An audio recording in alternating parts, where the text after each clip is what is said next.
to the 20 questions. Matt Haneke, we are so lucky to have you, and you're the first Australian. Good, that's good. And the first non-show jumping rider. So thank you so much. Okay, wow, I'm breaking through all the barriers. Exactly, that's the whole point.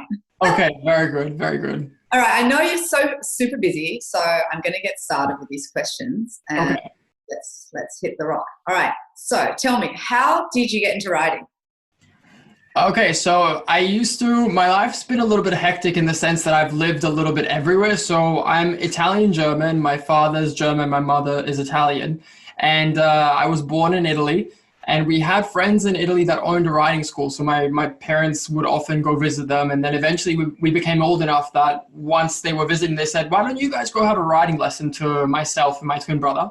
Why don't you guys go have a riding lesson and we'll just chit chat and do adult stuff?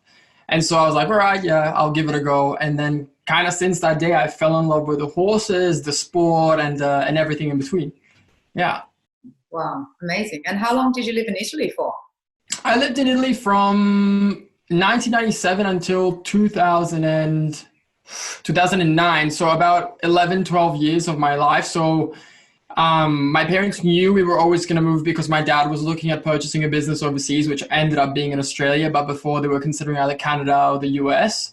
And then the opportunity for Australia came up, and my parents, since they already knew this move was going to come, they put my brother and I in a European school. So we were already started to learn English a little bit, but it was still quite basic, what we knew. So yeah, at the age of 12, we made the move, or 11, I was in year 5. We made the move to Australia. It was very surreal. It was very different, but I remember we were all super excited. We were all ready for a change. And my parents were kind of like, we're going to go to Australia and we're not going to live in an apartment anymore. We're going to have a house and we're going to have a garden. Maybe you can have a dog. And I was like, a dog?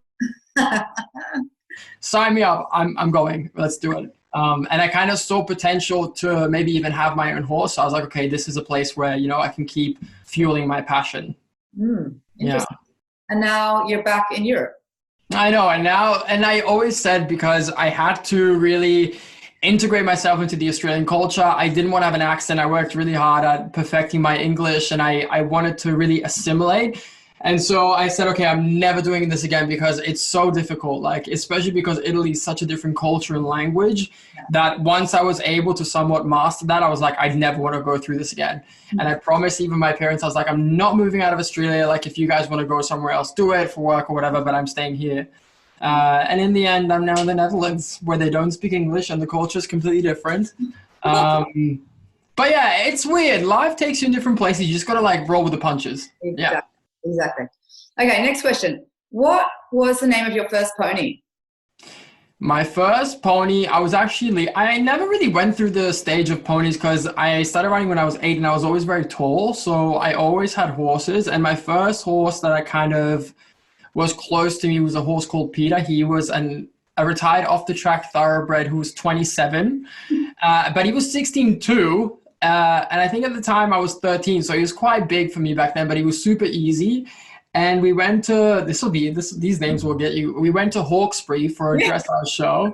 And in my first show with him, I got 68%, and I think I got 4th or 3rd in the class on a 27-year-old retired thoroughbred, with no idea what contact was, anything. I mean, it was really the beginning. So I kind of, I had a lot of fun with him, and he taught me a lot. But he was, I guess, my first lease anyway, not my first own horse. Well, being an Aussie, you've got to have ridden the thoroughbreds off the track. So. Oh, absolutely. You got to find out how difficult it is to sit that trot. And then once you get that, it's almost like getting like a pen license. Then you can move up to a warm blood once you've earned it. Exactly. Yeah. Excellent. Okay. What are the similarities with dressage and modeling? Similarities with dressage and modeling. Oh, that's a good question. I think, it's, dare I say it's political? No, no. I don't know. I think they can both be very, very demanding tasks in their own right. I think they both look much more appealing on the outside than they are on the inside, with great highs and great lows in both. But I think the biggest similarity is that it looks very pretty and fancy on the outside, and on the inside, it's a lot of hard work. Yeah, I You're right. Yeah, it's hard. I always look at like I don't want to make the comparison. I love show jumpers, don't get me wrong, but like with show jumpers, there's a lot of turnover in horses because I think there's also a shorter lifespan of a show jumper. And then you get to dressage and you see people taking on like a 3-year-old until they're like retiring it at 17 or something, you know? Yeah. I feel like that's quite rare in show jumping. What would you say? Do you agree? Definitely. I mean, yeah. I mean, if you can get the horses to 17 still jumping very good in our sport, it's already a big, yeah. Yeah. And what, because I'm not super familiar, but what would be the oldest show jumper at like the Olympics? Oh, at the Olympics, probably 16, 17. I mean, that's also quite a decent age then. At its best, yeah, you know. Yeah. They probably peak around 14. You know. Yeah. Okay, that's somewhat similar to dressage then. I mean, I know a bit about show jumping myself. I think I've always wanted to be a show jumper in a way, but I never had the horses. Yeah. So I've dabbled a little bit, and I had an amazing experience of going and doing a training day with Ludger Beerbaum in Germany for a Longines event, which was incredible, and that really fueled my inner show jumper. Yeah. But yeah, I've never had the horses, so I feel like by default I went into dressage. Yeah. Okay, next question. When are you more stressed or nervous, before a dressage competition or on the catwalk? Okay, that's definitely the catwalk, because there's this, I can't describe to you the feeling of like, it's firstly, if you're a guy, it's so, I mean, even if you're a girl, but if you're a guy, it's so difficult to book a show. There's not that many shows for guys. Yeah. And a show season can last for about a month and a half if you go to New York as well. Mm-hmm. So if you've done castings for, you know, a whole week in Milan, and then you finally get that one show, which for me, I was lucky. They were always very big in Milan. Yeah. Then you're like at rehearsals, and then you have your fitting, and then you're on the day of, and there's 4 hours of prep. You know, it all builds up to like 20 seconds of walking, which is crazy, but it's such a hype, and you know, the people you're surrounded by, and the models, even the celebrities that come to attend that are watching, it's an incredible feeling. But it's like nervousness, and then as soon as you start walking on the catwalk, at least for me, I'm 100% fine. Then there's no problem. It's just the build up behind because all the boys get a number, you get put into line, and you see all the boys going out before you, and you're just waiting for your cue for somebody to tell you to go onto the runway. And that moment is like, that's when you're losing it. And then as soon as you start to walk and you go outside, and you almost don't see the crowd, you just kind of focus on doing your job. It's incredible. Yeah. But I feel like when I go into the ring, when I'm jumping, I also don't really see the crowd. And yeah. You know, there are similarities in the sense that there's so much preparation around it, but probably different style because you can take your time, whereas this you're a bit more stressed and you've got the pressure there and you've got to do it, right? Yeah, and I guess similarly and not so similarly. I mean, in horse riding, if you're riding for yourself on your own horses, if you stuff up, it's, you know, it's on you. Nobody's going to be pulling you off the runway after and saying, you know, like, that wasn't good enough. Yeah, sure. But if you're walking for a really big fashion house and then you make an error, you know, that can kind of potentially affect the rest of your career. So it is a bit daunting when it comes to that. Yeah. So which dressage rider do you admire the most? I think the first person that comes to mind for me is Carl Hester. I really love his approach to how he handles his horses, how he has them out all day. He's got a very friendly approach in his training. He's always thinking about the horse and the mental side of the horse as well. He's trained Charlotte, who obviously is currently holding the record for dressage. And yeah, I really, really like him. He's also a really nice guy. And I think it's kind of hard to find people at his level that are still very down to earth and can still have a nice chat and kick back and have a laugh. So I think he's definitely the first one that comes to mind. And if I have to think of somebody a bit more towards my side of like that I can relate to, I really like Catherine Delfour. I think she spreads a lot of positivity on social media with everything she does, even when she just is sharing her relationship. And I think she's also an amazing rider as well. Excellent. Okay. What do you miss the most about living in Australia? Okay.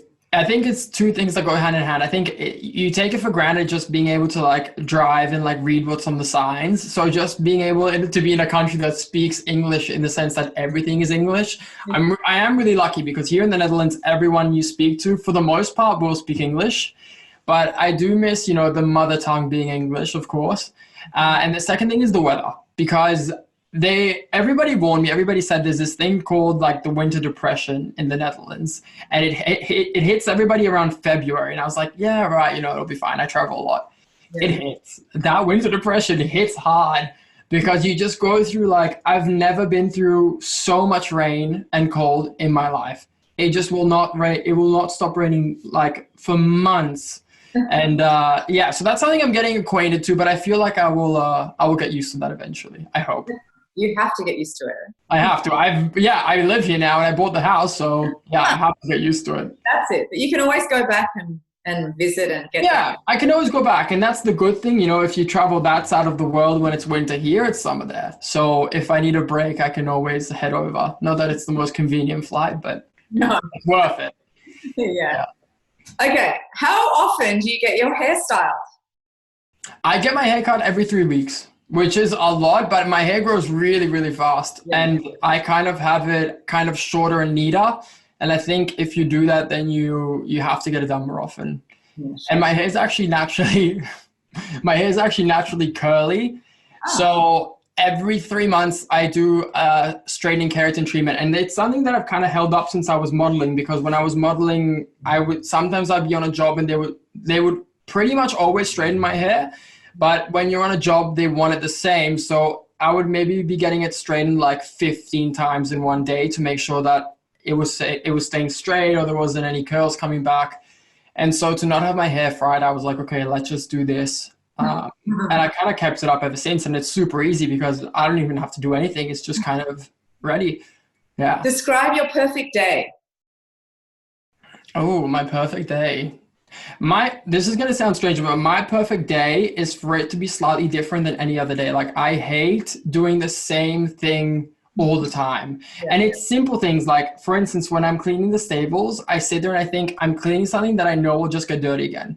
And this could be my future for like 25 years of like continuously doing one task, knowing it's just going to get undone again and again and again. So I need variety. My perfect day consists of like one day creating content and one day spending it seeing a friend and doing something for them and giving back as well. And another day, you know, being with my horses. Of course, I've got responsibilities. There's going to be repetition in that, but that's what's been so hard about COVID is I'm constantly looking for like mental stimulation through different things. I want to be out there meeting new people, seeing new places. I love traveling. I love learning.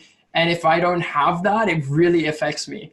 And so, yeah, I kind of have to make that up now because, well, now we're nearing the end, but I had to kind of constantly make up things here to like keep me engaged. And so what I did is I started gardening. I was like, you know what? I know absolutely nothing about gardening. Our garden is looking like rubbish. Oh. So why don't I just invest some time, learn something, meet people, do this? And I just always need something. So for me, the perfect day is just being excited by something new that kind of stimulates me and gets me up every day. All right, so your next vlog is going to be on gardening? I don't know. I always find there's a fine line between sharing things people care and sharing things you only care about. So I try and always like mix it in a little bit. Like I just released a little like house update video where I showed some stuff of the garden and I was able to like squeeze that in. So I don't know. You don't want to be that person that like bores somebody else with the one thing they're like obsessed about. So I try and keep that to a minimum. All my friends and people here are already hearing about it nonstop. So that's enough torture for them. Okay. Yeah. Okay. All right. What are the top 3 things on your bucket list and why? On my bucket list, I have actually kicked a few off already. Like 2 years ago, there's an interview online and it said like, oh, but what are the top 3? And I think one was going to Africa, which I've been able to achieve, which was incredible. It's one of the most beautiful places I've ever been to. So that's kicked off now. And another one was I wanted to do like a modeling job in Canada, but I wanted to do it specifically like through modeling. And that's also done now. So I don't know actually specifically. I think I want to keep like delving deeper into content creation. I think a huge goal of mine was also doing a movie, which I did last year, which was super exciting. Even though my role wasn't huge in it, still being part of that production and being amongst it was amazing. So potentially maybe doing a bigger role would be interesting and fun and a new challenge for me, something to stimulate me and do something else. Yeah. But as far as actually having things set down, I don't know. I think it's what's been incredible so far about my life is that like I didn't want to out of myself come to the Netherlands. I didn't want to model out of myself. These are all opportunities that presented themselves, and I pushed myself to do it and to try. And I hope that's something I can continue to do, because then it's always a surprise. Yeah. Yeah. Right. Oh, good. Excellent. Okay. What's your favorite country to visit then? Favorite country to visit? I think, yeah, sorry to sound repetitive, but Africa. Like I've wanted to go. We were meant to go back to Africa in May. We were gonna go to South Africa again for another excursion, which was gonna be incredible. Of course, that got cancelled sadly because of the circumstances. But ever since I went to Africa, I've just been itching to go back. It's just, I don't know. I think it's just the whole atmosphere, and I'm somebody that loves nature, being outside, and we were able to tour Botswana on horseback for a whole week, and we saw all the animals on horseback, and it was just incredible. It was just the most amazing experience. So I'm just dying to go back and do it again, but seeing another side of Africa now. Well, I should put that on my bucket list, because I've never been there. So you have to do it. Like, you know, when you see that everything on National Geographic, it looks 10 times better in real life. Yeah. Like there's no words. It's just like, I was even thinking like, it feels like you're on another planet. Mm-hmm. Yeah. Still, Australia is the best place, or not? Yeah, I would say that. I really, really, really like Australia. I will always consider it somewhat home, and I'm very proud of, I'm an Australian citizen. So to be Australian, I'm very, very proud of that. And I count myself, like if I've got to like close my eyes and think, okay, what am I? I feel Australian. Like I compare everything to Australia. I feel like all the quirks and things of Australian culture I have in me. So yeah, I don't know. It's Australia will always have a special place in my heart, for sure. Yeah. Okay, well then what city have you never been to that you'd like to visit? Let me think. I've traveled a lot now. Mm-hmm. So that's an interesting question. Beijing or Tokyo, like that hustle and bustle and that different culture, that does appeal to me as well. But it would have to be a semi-short trip, because I'm like quickly not bored, but like once I've seen it kind of thing. Like I can't be somewhere for like 3 weeks. No. Like 3-4 days, that's enough. That's enough for me. Well, Europe's a great place to be for that anyway. Yeah, absolutely. It's so close to everything. And even if you want to pick up the car, like I've got some jobs I do in Germany and I can just drive. It's crazy. Yeah. Yeah. Perfect. Okay. So then coming from Australia, do you prefer the European winters or the hot Aussie summers? Hot Aussie summers for sure. For sure. There's no doubt. I've always been somebody, I like going outside and not worrying like, oh, is it raining? Is it cold? Do I need a jacket? Do I need this? I like just going outside and being able to enjoy the outdoors and my animals and not having to think twice about what the weather's doing. So definitely the warmth. Yeah. I agree, 100%. Yeah. Okay, window or aisle seat? What was the question, sorry? Window or aisle seat? Window. Oh, always. There's nothing worse than getting aisle, especially because when I get aisle, I'm 6'4". I'm very tall. And so if I need to sleep, if I'm in aisle, I can't sleep either way, because I'm either like in the middle where the trolleys hit me, or I'm on somebody else's shoulder. So if I have the window, I always only ask for window, because then I can lean on the window and I can go slightly side on with my body so I can fit. Because if I sit straight, like my knees don't really fit. So I have to slouch a little and open my legs, and then I can kind of fit. So always window, always. Okay. All right, describe yourself in 3 words. Oh, God. Oh, that's tricky. As much as it looks like I'm all about myself, I never think about myself. I would say I'm fair, trustworthy, and I think I'm funny. I hope I'm funny. Yeah. Yeah. Okay. Right. What would you say? How would you describe yourself? I would say determined. I would say loyal. And I would say sense of humor. Okay, good. Can laugh. Exactly. You need to have a laugh. I know for sure. Okay. If you could switch lives with anyone for a day, who would it be? Switch lives with anybody for a day. Hmm. Oh my God, you're giving me like this, not simple questions, but questions that shouldn't be that hard that I'm finding extremely difficult.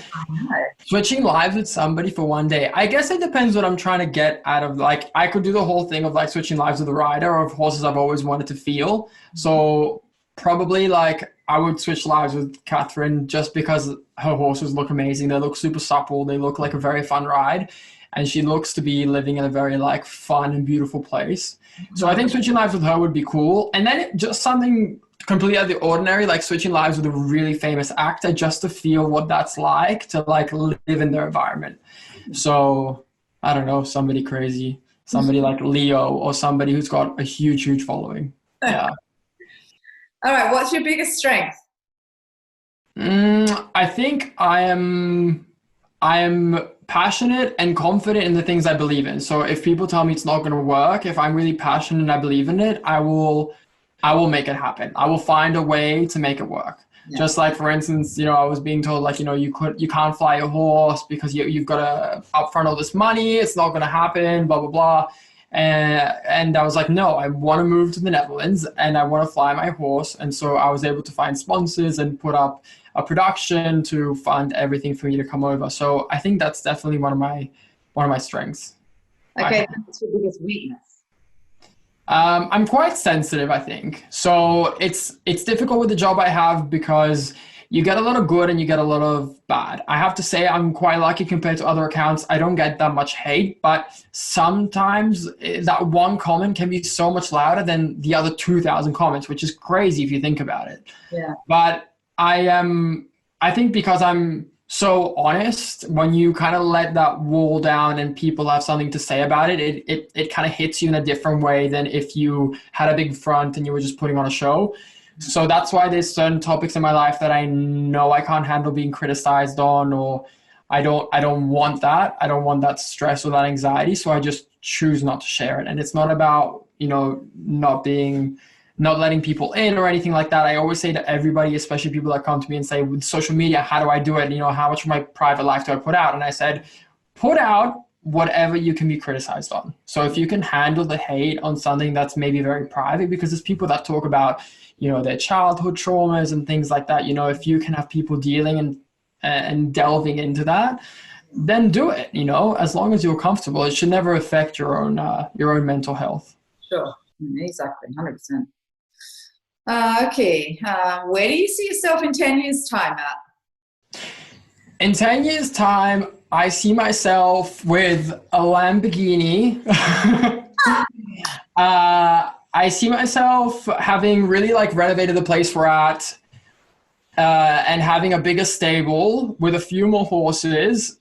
And then I'm currently in the process of building a new business. And I hope by then it's become a bit of an empire. But I can't really say too much about that yet, sadly. But it's I'm really kind of working now towards the future because, as we know, with social media, you never know where it's going to go. So it's about making something while you can. And I really want to make a difference in the horse world because I think there's so many things that can be done better. Yeah. And there's a lot of catching up that we have to do with a lot of other sports. We're always 20 years behind on everything. And I've really had to realize that now, being involved with the sport so heavily and seeing so many things for myself now. And so I hope I can make a really big change in just making the sport more entertaining. We have already so much talent. We have so many amazing riders. We don't need any more of that. I don't need to be, breeding the next superstar. There's already so many amazing people that can do that 10 times better than me. I just want to make sure we can all have fun and be entertained whilst all of this is going on, because I don't feel like we have that. There's no place that me as a passionate horse person I can go to and be entertained. I feel like the only space that kind of offers that now is YouTube, which is why a lot of us now are finding a lot of success in it compared to other companies that are making content. Yeah. And so I think that's a huge space I'm diving into. And with Yesa, we're putting a lot of money into making sure that we can provide something for the community. I think every sport has so many amazing different things going on and we're lacking that. It's so competitions and nothing. So I want to fill that space in between and make it entertaining. Yeah, I like that answer. That's a great answer. It's true. Yeah. There's so much more for our sport to offer than what it's offering. And maybe you can be a part of that revolution. Yeah, and I would hate in 20 years' time, it's an ever-changing time, and how are the next riders gonna get motivated to try riding, to be involved in it? If we don't make it fun and appealing, because at the end of the day, that's how you start. Nobody starts because they want to be Olympic. People start because it's fun as a child. It's fun to ride. It's exciting. If we don't put that into the media, into content, into TV shows, into movies, what's gonna be the incentive for the next rider to get on a horse? And if there isn't one, it means that everything that we've done now is for nothing. All the hard work that people are putting in for the future in competitions and setting records, if in 10 years' time nobody cares and there's no space for it, it's all for nothing. Interesting. Okay. What's the one thing then people don't know about you? Ooh, I do share a lot online. I know you do. Well, I stress a lot about money. I think I think a lot of people always talk easily about oh, you can buy this, you can buy that. But I think you and I both know inside there's so many costs and you have so many responsibilities when you have people working for you, and when you have a lot of animals, there's at least I feel a huge sense of responsibility. So I'm constantly hoping that I'm doing enough, that there will be enough for the future to sustain everybody. I'm never the kind of person that wants to be late on a payment or anything like that. But that's more my own anxiety that festers. I feel too much responsibility maybe at times. Yeah, but you've gotten this far, so I'm sure it's not a problem at all for you. I hope so. But yeah, that's the thing. You never know. You just never, even with this whole COVID thing, I'm lucky I have a lot of things in place, but for a lot of other people that I know that are influencers or content creators, it's really hard right now. Yeah, it's difficult. All right. The lucky last question that everyone wants to know, other than being such a fantastic person as you are and very open and giving so many wonderful vlogs and everything that you are supplying the equestrian world with, what is your secret to having so many followers? I think I never forget that what I do is entertainment. I'm not out here to give advice or educate people. I'm here solely to entertain. And so I try and show that side of myself that I try and show to my friends. I'm the kind of person, I want to make people laugh. I want to make sure people are having a good time. And when you go to a party and it's a bit stale, so you try and really give that energy to pump it up or make people have a good time. I try and do that through my videos. Yeah. I always try and, I want the person who's sitting on the other side, that if they're having a bad day, their day gets better. Or if they need a distraction, they get a distraction. If they want something to laugh at, they have something to laugh at. I just give people something which is just making them smile. It doesn't have to be they sit back and they think, oh my God, that was such an amazing video, or he's so well spoken, or he's got so many great ideas. If you can finish watching my videos and you've smiled and you've enjoyed it, that makes me happy. And so I think that's kind of my mentality behind it. And you are you. Yeah, in a way. But I mean, you do have to hype things up a bit for the camera, because they always say that the camera takes 20% of your personality away than if you're in real life. But there's something I like about having to be Matt for the camera. There's something fun about letting people in and being a little bit more open and more funny and wanting to have a good time that little bit more. I really enjoy that, because it makes me feel I'm kind of bringing everybody on this journey with me to have a good time. I'm not just being oh yeah, this is my house and this is this. Yeah. I want you to have a good time. I want you to be with me, and I want you to be right there next to me as if you were a friend and getting excited with me about PREs and things like that. Even though you might be a show jumper who doesn't care about, Spanish horses, if I can get you excited and laughing about it, that makes me happy. Yeah. Listen, Matt, I have had a wonderful time having this chat with you. Even though good. Thank you. Me too. We're not so far away from each other, but yeah, we see each other more often, and you're always welcome. You know that, to come to watch the jumping event. Thank you. No, I appreciate it. I would love to. I'd love to. Absolutely. Thank you so much for your time, and I look forward to seeing you again soon. Thank you. Okay, perfect. Thank you so much. Thank you.